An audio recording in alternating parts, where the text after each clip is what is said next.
अस्सलाम वालेकुम। प्रोग्राम 10 में खुश आमदीद। मैं हूं इमरान सुल्तान। इलेक्शन 2024 का बड़ा मरहला मुकम्मल हुआ। 16वीं कानून साज असम्बली वजूद में आ गई। आज 302 मेंबरान असम्बली ने हलफ उठा लिया। वजीर आजम का इंतखाब इतवार 3 मार्च को होगा और नंबर गेम या अददी बरतरी के हवाले से बहुत वाज़ेह पोजीशन है इस वक्त के शहबाज शरीफ साहब जो है वो दूसरी बार वज़ीर आज़म बनने जा रहे हैं। उन्हें 169 वोट दरकार हैं, जबकि नून लीग और इत्तेहादी जमातों के पास 210 अरकान की हिमायत हासिल है। उधर सिंधी इत्तेहाद काउंसिल और उसके साथ ज़ाहिर है कि वो PTI के सारे मेंबरान जो इस वक्त असम्बली के अंदर मौजूद हैं, उन्होंने उनके जो लीडर हैं गौहर खान साहब, बैरिस्टर गौहर, उनका कहना है कि आईनी एतबार से असम्बली इस वक्त नामुकम्मल है क्योंकि असीर ख़वातीन जो हैं उन्होंने हलफ नहीं उठाया। आज के दिन की ख़ास बात, 8 साल बाद मियां नवाज वो ऐवान में वापस आए, जबकि आसिफ अली जरदारी, बिलावल भुट्टो और मौलाना फजलुर रहमान भी आज मरकज़ निगाह बने रहे। मौलाना फजलुर रहमान उन्होंने वाज़ेह किया कि हम इस वक्त अपोजिशन में बैठेंगे, जबकि स्पीकर, सदर और वज़ीर आज़म के इंतखाबात का हिस्सा नहीं बनेंगे। साथ ही साथ उन्होंने ये भी कहा कि असम्बली 5 साल की मुद्दत पूरी करती नज़र नहीं आ रही और एक अंदिया दिया कि जल्द आज़ादी मार्च जो है वो शुरू किया जाएगा। हमारे साथ मौजूद हैं खिलदास कोहिस्तानी साहब, जो कि रहनुमा है मुस्लिम लीग नून के। बहुत शुक्रिया जी आपके वक्त का। एक कमज़ोर कोalition गवर्नमेंट इस वक्त कही जा रही है और मौलाना फजलुर रहमान जो है वो इस वक्त उनका मूड जो है वो बिल्कुल मुख्तलिफ है। अगर PDM 1 और PDM 2 की बात की जाए तो वाज़ेह फ़र्क इस वक्त मौलाना फजलुर रहमान साहब का है और उनका मूड जो है वो इस वक्त अच्छा नहीं है। किस तरह से इसको देखा जा रहा है हुकूमती हल्कों में सर?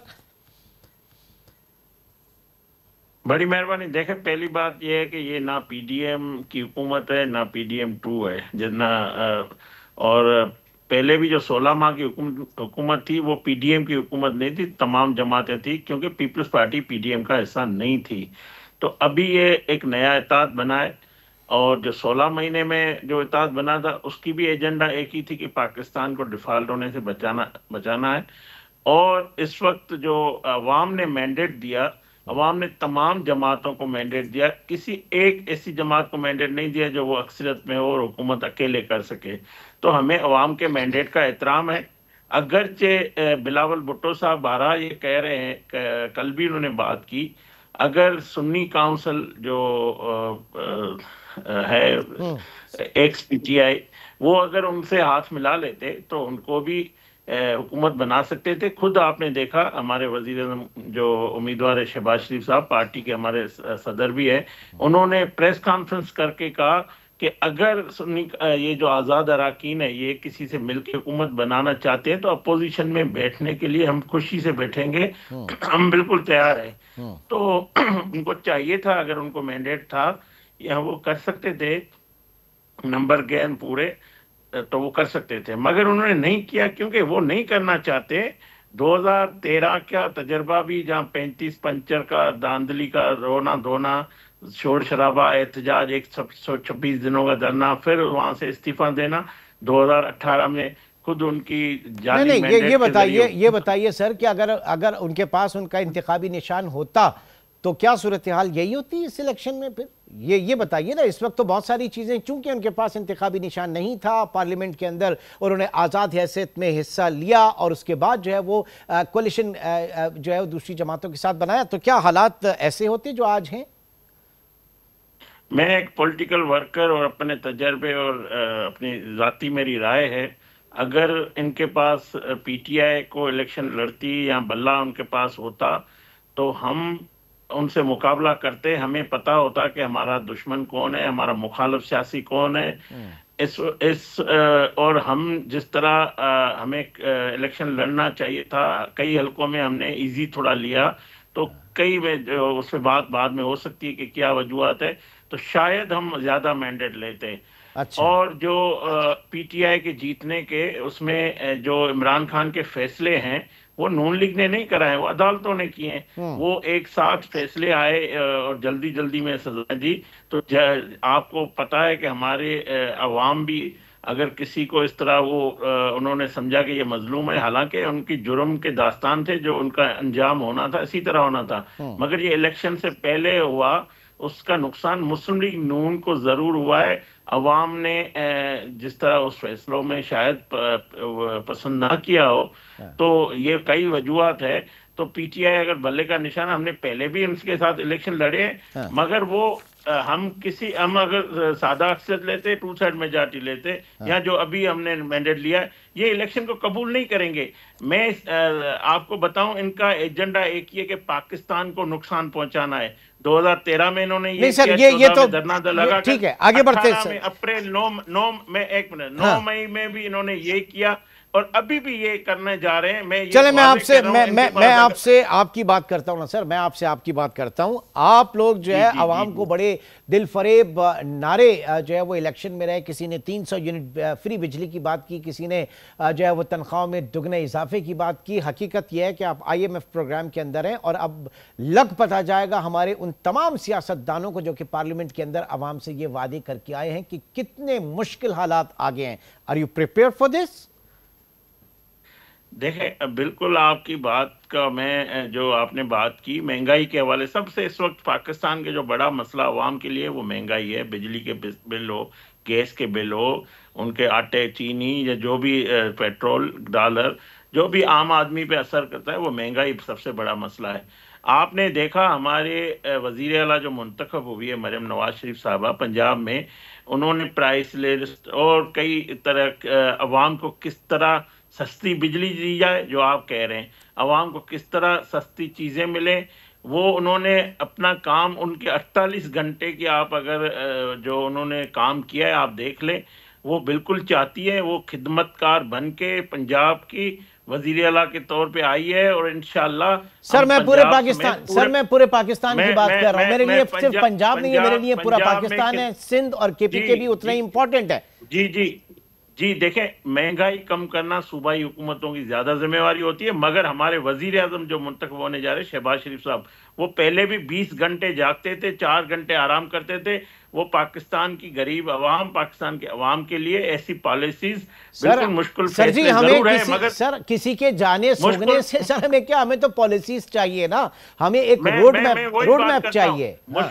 मुश्किल फैसलों का मकसद ये नहीं कि सिर्फ गरीब के लिए मुश्किलात पैदा करें। हम इन मुश्किल फैसलों में बाकी स्टेक होल्डर को जरूर उसको असर That's what I'm asking, sir. मैं यही आपसे पूछ रहा हूं कि मुश्किल फैसले प्राइवेटाइजेशन के हवाले से आपकी पॉलिसी अलग है, नून लीग पीपल्स पार्टी की पॉलिसी अलग है। ये सेम पेज पर आप लोग इकोनॉमी के बहुत, और जाहिर है कि आपको बहुत सख्त फैसले करने होंगे। PDM का तजुर्बा आपके सामने है, वहां पर पीपल्स पार्टी जो है वो महंगाई आपके खाते में डालकर चली गई थी। ये किस तरीके से मैनेज करेंगे आप लोग?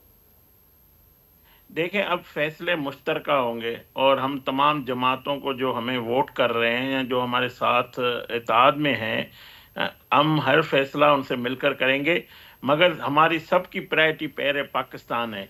ये नहीं हो सकता कि आप PIA का बोझ, अगर हमारे पास वैसे ही खजाना खाली है, स्टील मिल का बोझ हमारे पास खजाना खाली है, सिविल एविएशन का बोझ, जो भी इदारे हैं, अगर उनका बोझ पाकिस्तान के खजाने में पड़ रहा है, वो अल्टीमेटली पाकिस्तान की आवाम सफर करती है। ठीक है, तो हम पॉलिसी वही जारी रखेंगे जो शहबाज शरीफ साहब ने 16 महीने में, उसके बाद जो निगरान हुकूमत में आपने देखा, हमने एक इदारा भी बनाया है, एक फोरम है जहाँ पे सारे फैसले हो रहे हैं, और इंशाल्लाह हम सब उस फोरम को भी उनके फैसले। ठीक है, यकीनन आप बात कर रहे हैं SIFC की, आप बात कर रहे हैं। बहुत बहुत शुक्रिया, बहुत बहुत शुक्रिया। खिलदास कोहिस्तान मौजूद थे। अब वक्त जो है वो ये बताएगा कि जनाब ये जो जितने भी वादे थे और ये मुश्किल तरीन फैसले जो हैं, ये सियासी जमातें जो कि पार्लियामेंट के अंदर है, बिलखुसूस जो हुकूमत के अंदर है, वो किस तरह से करेंगी। एक ब्रेक, और ब्रेक के बाद हिज़्ब मुखालिफ के कैंप में ज़रा जाके देखेंगे। मुसर्रत जमशेद चीमा हमारे साथ मौजूद होंगी, और आज के दिन के हवाले से, इस पार्लियामेंट के बनने के हवाले से और किस तरह से चलेगी, इस पे बात करेंगे एक छोटे से।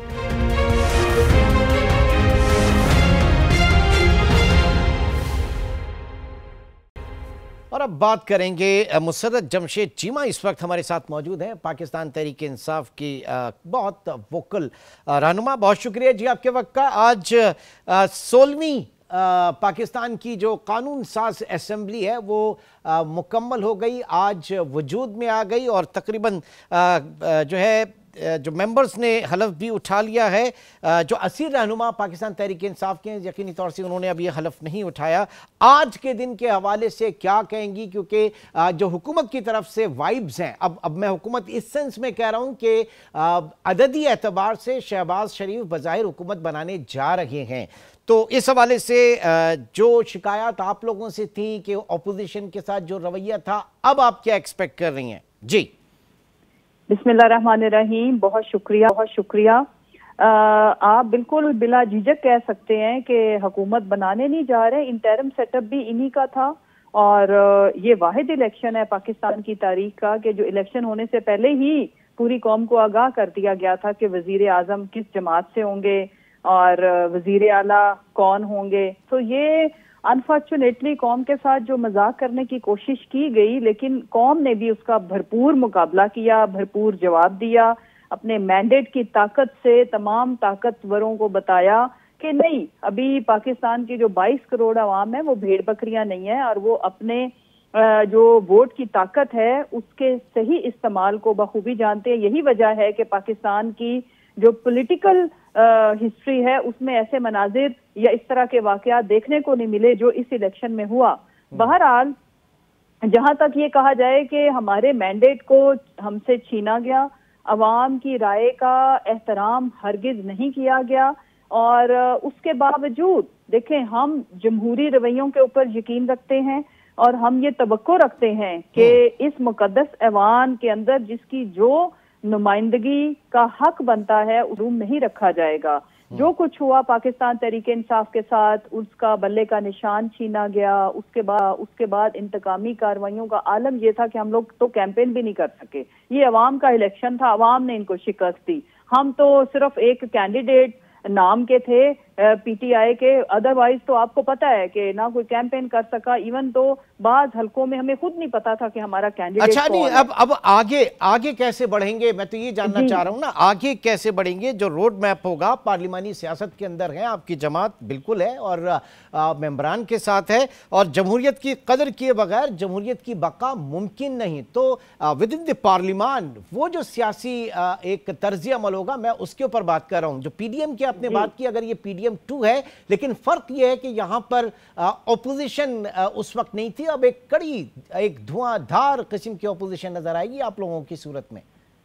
जी तो बिल्कुल, और इस दफा आप देखेंगे कि हम पॉजिटिव और कंस्ट्रक्टिव ऑपोजिशन तो हम करेंगे, लेकिन उसके साथ जो हमारे जमहूरी राइट्स है, मैं इसी तरफ ही आ रही थी, हम उसको किसी सूरत भी गिव अप नहीं करेंगे। हमारे साथ अवाम की ताकत है और इस दफा अवाम ने वन साइडेड फैसला किया। ये जितने मर्जी आरओ के डिसीजन पहले भी जो कुछ इन्होंने किया, और खुदा की पनाह के अभी फिर ये इस तरह के अजायम रखते हैं, तो मैं इनको रिक्वेस्ट भी करती हूँ, तंबीह भी करती हूँ कि इस तरह के मजीद तजर्बात से बाज रहें। पाकिस्तानी अवाम पहले ही गमो गुस्से का शिकार है और हमारी पार्टी के ऊपर आपको इस चीज का अंदाजा है कि कितना ज्यादा प्रेशर है। प्रेशर ये है कि अवाम अपना छीना हुआ मैंडेट इनसे वापस चाहती है। पहले नंबर पे हमारी जो स्ट्रेटजी है वो ये है कि हम अपनी जो मखसूस नशिस्तें हैं उसकी हम जंग लड़ेंगे, उसको हम हर लीगल फोरम के ऊपर हम उसको कॉन्टेस्ट करेंगे। ये हमारा राइट है और इनको चाहिए कि अब घबराएं मत। अब हम सीट बेल्ट बांध के, इन्हें बड़ा शौक है ना कि लोगों के मैंडेट के ऊपर डाका डाल के ऐवानों में बैठने का, तो अब जरा जमहूरी रवैयों की हम इनसे इसलिए तवक्को रखते हैं कि आपने जो कुछ करना था कर लिया। आगे के लिए आपको इतनी बड़ी ताकतवर ऑपोजिशन, जो कि इनफैक्ट गवर्नमेंट तो हमारी बनती है, अगर हमारी एक्चुअल सीटें हमें मिल जाएं, जिसकी जिद्दोजहद हम जारी रखेंगे। हम यकीनी तौर से एक हेल्दी माहौल देखना चाहेंगे पार्लियामेंट के अंदर। माफ कीजिएगा, अब ये बताइए, जो नैरेटिव था पाकिस्तान तहरीक इंसाफ का, जो अमरीकी मुदाखलत से शुरू होकर और फिर IMF को लेटर लिखने तक चला गया, तो इसके ऊपर ये कहा जा रहा है और जाहिर है कि इस वक्त ये कहा जा रहा है कि जनाब ये मुल्की सालमियत के खिलाफ एक बहुत बड़ी साजिश और इससे उसको तशबीह दी जा रही है। इस पे क्या कहेंगे आप, क्योंकि आपका तो नैरेटिव ही वही पूरा एक अमरीकी मुदाखलत से शुरू हुआ था। देखिए, आज वक्त ने साबित कर दिया कि ये हमारा नैरेटिव नहीं है, ये एक ऐसी हकीकत है जिसको ये चाह के भी अब झुटला नहीं सकते। अगर हम PDM 1 को देखें तो जो PDM को चेयर कर रहे थे, लीड कर रहे थे, वो मौलाना साहब हैं। मौलाना साहब ने जो कुछ अपने इंटरव्यू में आके बता दिया, तो उसके बाद अगर किसी को कोई झूठे मुंह झुटलाता भी था, पता तो सबको है कि साजिश तो हुई है इनफैक्ट, और उसकी एग्जीक्यूशन भी हुई है। वो ऐसी साजिश नहीं है जो खाली लफाजी तक थी, वो तो एज इट इज साइफर अपनी रियल एंड ट्रू स्पिरिट में एक्सरसाइज हुआ इस मुल्क में। हम ये बात करते थे, आज जिन्होंने किया उन्होंने भी कर दिया, तो ये तो बात तय होगी कि ये इट वाज नॉट बयानिया, इट वाज रियलिटी।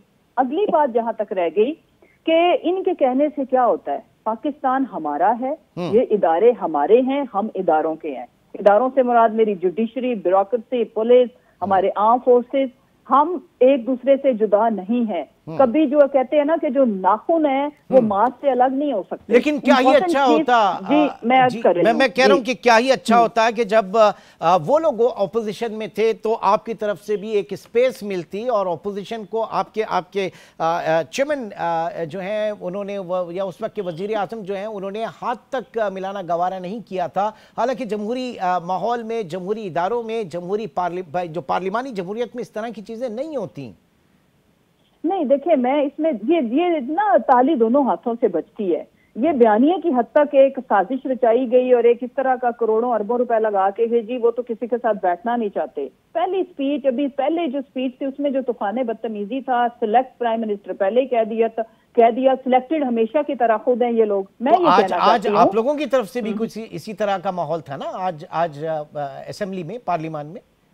देखें, अगर हमारी तरफ से माहौल था तो उसके पीछे एक रियल टाइम स्टोरी है ना, जिसके विजुअल्स हैं, जिसकी हकीकतें हैं, इतने बड़े बड़े विक्टिमाइजेशन के फैसले हैं। तो हम तो अगली जो मैं बात कह रही हूँ कि ये जो कह रहे हैं आईएमएफ को लेटर लिखने की एक बुनियादी वजह है, वो ये है कि ये जो मुसल्लत किया गया एक गुलदस्ता है जिसको हम तो कहते हैं कि ये चोर हैं, ये माइंड करते हैं, ये कहते हैं ये गाली है। अब चोर की डिक्शनरी में क्या जो करप्ट करके इस मुल्क को करप्शन, चले बात फिर बहुत लंबी हो जाएगी, और आपका बहुत शुक्रिया। आपने अपने व्यूज जो है वो आज के दिन के हवाले से, आज पाकिस्तानी कानून साज असेंबली जो है वो वजूद में आई है। एक ब्रेक की तरफ चलेंगे और ब्रेक के बाद, क्योंकि हम इस पूरी सियासत में जो पाकिस्तान का फोकस हटा हुआ है वो मईशत के ऊपर है, और मईशत जो है वो किसी भी तरीके से गुड फेज के अंदर नहीं है, आगे और ज़्यादा हालात ख़राब हैं।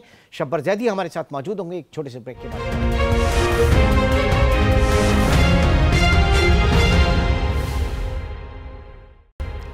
Welcome back. और अब बात करेंगे पाकिस्तान की मईशत के हवाले से। Former chairman FBR Shabbar Zaidi साहब इस वक्त हमारे साथ मौजूद हैं। बहुत शुक्रिया सर आपके वक्त का। आज इलेक्शन का एक बहुत बड़ा मरहला जो है वो मुकम्मल हुआ, 16वीं कानून साज असेंबली वजूद में आ गई है। अब आप ये फरमाइएगा कि सियासी अफरा तफरी, सियासी तफरीक बिलखुसूस, आप क्या समझते हैं कि जो आने वाला वक्त है इसमें ये आहिस्ता आहिस्ता कम होगी, या आप समझ रहे हैं कि यहाँ से मसाइल और ज़्यादा संगीन सूरत हाल इख्तियार कर सकते हैं पाकिस्तान में जो पॉलिटिकल जो चीज़ें हैं वो? बिस्मिल्लाहिर्रहमानिर्रहीम। इमरान साहब बहुत शुक्रिया, आपने मुझे मौका दिया।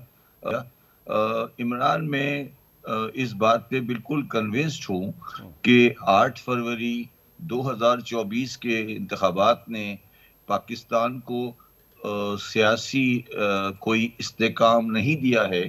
अगर आप उन रिजल्ट्स को जो कि पब्लिकली हैं या जो आज इलेक्शन कमीशन ने अनाउंस किए हैं, उसके बावजूद जो पीटीआई के इल्ज़ामात हैं उसको भी अगर आप देखें, और जिस तरह की डिस्ट्रीब्यूशन ऑफ सीट्स है और जिस तरह की आप अलाइनमेंट्स हैं, तो मैं कोई मुस्तहकम सियासी गवर्नमेंट आते हुए नहीं देख रहा। और ये बड़ी बदकिस्मती है पाकिस्तान की कि इस माशी तौर पर मुश्किल दौर में वो गवर्नमेंट पावर में आ रही है जो टेक्निकली माइनॉरिटी गवर्नमेंट है, उनके पास सीटें नहीं हैं, वो बाहर की सपोर्ट से गवर्नमेंट में आ रहे हैं। और वो पिछले अपने पीडीएम के गवर्नमेंट के दौर में अपना बहुत बड़ा सियासी नुकसान कर चुके हैं जब वो पीडीएम की गवर्नमेंट में थे। अब जो सवाल पैदा होता है वो ये है, क्योंकि पाकिस्तान के माशी हालात में जो फैसले, जो एक्शन लेने हैं वो बड़े तकलीफ देह हैं, तो क्या एक सियासी पार्टी जो ऑलरेडी माइनॉरिटी में है और जो मुश्किलात में है सियासी तौर पर, क्या वो फैसले ले सकेगी? तो मेरा ये कहना है कि ये नहीं हो सकेगा और पाकिस्तान की माशी मुश्किलात इन इलेक्शन के बाद बढ़ेंगी। मगर इसके अलावा कोई इलाज नहीं था और इलेक्शन ही होना था। मगर ये जो आज की पोजीशन है, ये आपको बहुत जल्दी अगले इलेक्शन की निशानदेही कर रही है। अच्छा, अब ये बताइए कि आगे आने वाला वक्त पाकिस्तानी अवाम के लिए कितना कड़ा होगा, क्योंकि हमारे जो पॉलिटिकल लीडर्स हैं वो बड़े दिल फरेब किस्म के वादे करके आए हैं इलेक्शन में। इनका जो पार्टी मैनिफेस्टो या इलेक्शन में जो तकरीरें थी वो यकीनन आपने भी सुनी होंगी, और अंडर दी IMF बजट और IMF अम्ब्रेला कितना स्पेस होगा अवाम को कम से कम रिलीफ देने के लिए? ये तो मुश्किल सूरत हाल, फिर आप उसकी अक्कासी कर रहे हैं। देखिए इमरान, ये तो पहली बात तो ये है कि अगर कोई ये समझता है, कोई भी आदमी कि अगर वो उसकी गवर्नेंस अच्छी हो या बुरी हो, पाकिस्तान की जो माशी हालात जिस जगह पर पाकिस्तान पहुंच चुका है, उसमें कोई भी आदमी पाकिस्तान को इमीडिएट या मीडियम टर्म रिलीफ नहीं दे सकता। तो अगर कोई गवर्नमेंट अच्छी या बुरी जैसी भी आती है, अगर कोई ये समझता है कि कोई पाकिस्तान में किसी की गवर्नेंस अवाम के बुनियादी मसाइल को हल करेगी, तो वो उसको गलत फहमी है। पाकिस्तान को अगले तकरीबन 5 से 10 साल तक अगर हमने सही अगर कदम उठाए तो भी बहुत मुश्किलात का सामना है। हम माशी पसमानगी के उस लेवल पे जा चुके हैं कि अब हमारी या हमारी सलामती है वो सिर्फ उस सूरत में है कि हम अब ये नारेबाजी और ये बिला वजह के मंशूर ख़त्म करें और वो काम करें जो ज़रूरी है। अगर आप मुझसे पूछें तो मैं निहायत मायूस कुछ टैक्स से जो केयर टेकर गवर्नमेंट थी वो बड़ी बातें करती थी कि वो प्राइवेटाइजेशन करेगी और वो डिस्कोर्स का मसला हल करेगी और SIFC में पैसे आएंगे। अगर आप तीनों चीज़ें देखें तो उसमें कोई पेशरफ नहीं हुई है और उसने मायूसियों को बढ़ा दिया है। मगर जो एक जनरल परसेप्शन है, कम अज़ कम मेरे बारे में, कि मैं पाकिस्तान की बड़ी पेसिमिस्टिक व्यू प्रेजेंट करता हूँ, मगर मैं हकीकत पसंदाना व्यू प्रेजेंट करता हूँ। मगर मैं आज ये कहने को तैयार हूँ कि पाकिस्तान अब माशी उस सूरत हाल पे आ गया है कि सियासतदान और हुक्मरान अवाम को मजीद बेवकूफ़ नहीं बना सकेंगे और बहुत जल्दी उन्हें सच बोलना पड़ेगा। अच्छा, अब ये जो आप माइनॉरिटी गवर्नमेंट इस वक्त बनने जा रही है, बकौल आपके, अगर हाइपोथेटिकली सूरत हाल मुख्तलिफ होती, अगर PTI जो है वो अपने एलाइज के साथ आके हुकूमत बनाती, जैसे सुन्नी इत्तेहाद काउंसिल के हवाले से उनके नंबर गेम पूरा हो जाता और वो बनाते, तो ये मुश्किलात तो मुआशी उनके साथ भी थी ना। देखिए, उसमें कोई दो राय नहीं है कि कोई भी गवर्नमेंट में आएगा उसके लिए मुश्किलात हैं और वो मुश्किलात ख़त्म नहीं हुई। मगर मैंने कहा ना आपको कि हमें एक ऐसी गवर्नमेंट चाहिए जो सियासी फैसले, जो माशी फैसले ऐसे करे जो कि उसके सियासी वजन से बड़े से को ख़राब नहीं करें। अब तो ये इतनी कमज़ोर गवर्नमेंट जब आती है तो क्या वो अपने सियासी वजन को खराब करने की कोशिश करेंगे? वो नहीं करेंगे। बल्कि अगर आप कल की प्रोसीडिंग देखें तो नवाज शरीफ साहब ने अच्छी बात की है कि अगले 2 साल बहुत मुश्किल हैं। ये बात वो सही कर रहे हैं और ये बात उनको इलेक्शन से पहले करनी चाहिए थी, अब इलेक्शन के बाद कर रहे हैं। मैं ये समझता हूँ कि हमें आगे बढ़कर सबको मिलकर एक कौमी गवर्नमेंट बनानी चाहिए, ये जो कि लोग नहीं समझ पा रहे हैं। या तो इलेक्शन होगा इस मुल्क के अंदर या फिर बहुत जल्दी कौमी गवर्नमेंट बनेगी। अच्छा, और ये जो कमिटमेंट्स हैं इस वक्त इंटरनेशनल इदारों के हवाले से, बिलखुसूस IMF के हवाले से, तो आप क्या समझ रहे हैं कि वो भी इस सूरत हाल को मॉनिटर कर रहे हैं पाकिस्तान में इस गवर्नमेंट का जो बनना है, और किस तरह से मॉनिटर किया जा रहा है? देखिए इमरान, IMF कभी भी पाकिस्तान को लावारिस या अकेला नहीं छोड़ेगा, क्योंकि पाकिस्तान का प्रॉब्लम और पाकिस्तान के एक न्यूक्लियर स्टेट को डिफॉल्ट में जाना इंटरनेशनल कम्युनिटी के लिए वायबल नहीं होगा। तो वो पाकिस्तान को हमेशा एक जगह पर फाइनेंस करते रहेंगे। और दूसरी बात जो पाकिस्तानी नहीं समझते हैं, और मैं उनको बार बार समझाता हूँ कि इस वक्त IMF को हमें $7.5 बिलियन वापस करना है, और अगर उन्होंने पाकिस्तान को डिफॉल्ट की तरफ ले गए तो वो उनका पैसा ज़ाया हो जाएगा जो ऑलरेडी हमने उनसे लिया हुआ है। तो IMF तो आपको जिंदा इसलिए रखेगा कि ये दुकान चलती रहे, तो उनके 4 पैसे बनते रहें। अच्छा, और ऐसे में IMF को अगर लेटर यहां से जो गया बानी चेयरमैन PTI की तरफ से, आप समझते हैं कि वो एक वाइज कॉल थी, एक जस्टिफाइड उनका एक एक्शन था? इस पे क्या कहेंगे शब्बर ज़ैदी साहब? मैं उस एक्शन को मैंने पहले भी टीवी प्रोग्राम में उसको जस्टिफाई नहीं किया, और वो एक मतलब एक मैं समझता हूँ पाकिस्तान के एज अ पाकिस्तानी हमें ये देखना चाहिए कि हम पाकिस्तान और वर्सेस अपनी पार्टी कहाँ तक उसको लेके चल रहे हैं। मगर जो दूसरा एस्पेक्ट इसके अंदर है वो ये है कि वो ये नहीं कह रहे कि आप कर्जा नहीं दें, बल्कि वो ये कह रहे हैं क्योंकि आपका इन्फ्लुएंस है पाकिस्तान में, तो आप पाकिस्तानी गवर्नमेंट को और पाकिस्तानी एस्टेब्लिशमेंट को इलेक्शन के फ्री एंड फेयर रिजल्ट्स के ऊपर फोर्स करें। ये इस चीज को आपको इस पैराए में भी देखना पड़ेगा। ठीक है। अच्छा, अब जरा आ जाते हैं हार्डकोर इकोनॉमी। सर, पाकिस्तान में इस वक्त मईशत ज़ाहिर के एक नोज डाउन पाकिस्तान की इकोनॉमी है, लेकिन अगर कोई कमा रहा है पाकिस्तान में शोबा तो वो पाकिस्तान के बैंक्स हैं, पाकिस्तान का बैंकिंग सिस्टम है, और एक साल में इनकी जो ग्रोथ है वो तकरीबन 83%, 83% है। And this is all because of जो सॉवरेन पेपर्स के अंदर इनकी इन्वेस्टमेंट है, हुकूमत के कर्जों का जो हजम है, और हुकूमत को जिस तरीके से कर्जे चाहिए वो कमर्शियल बैंक से ले रही है। तो इसके ऊपर आपका क्या व्यू है? पाकिस्तान में सिर्फ और सिर्फ अगर कोई कमा रहा है तो वो बैंक्स कमा रहे हैं? देखिए, अकाउंटिंग में एक टर्म होती है कागजी प्रॉफिट, या समझ लें कि पेपर पे प्रॉफिट है, ये असली प्रॉफिट नहीं है। ये जो बैंकों ने गवर्नमेंट को खर्च दिए हुए हैं और जिसको वो बार बार रोल ओवर करते जा रहे हैं, टेक्निकली स्पीकिंग, ये कभी ना कभी उनको राइट ऑफ लेना पड़ेगा।